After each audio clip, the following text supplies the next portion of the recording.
Co se nepodařilo pěchotě a dělostřelectvu, mělo se nyní podařit rakouskému jezdectvu.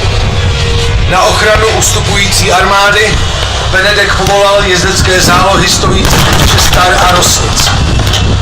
Pruští gardisté využívali příležitosti a z nově dobytého prostoru ostřelovali masy rakouského jezdectva stojícího na svahu pod nimi. Princ Bedřich Karel zahořel žádostí splatit Rakušanům svým jezdectvem, co vytrpělo jeho vojsko ve ztraceném dělostřeleckém boji u Sadové. Dal proto svému jezdectvu rozkaz co nejdříve napadnout ustupující rakouské jednotky.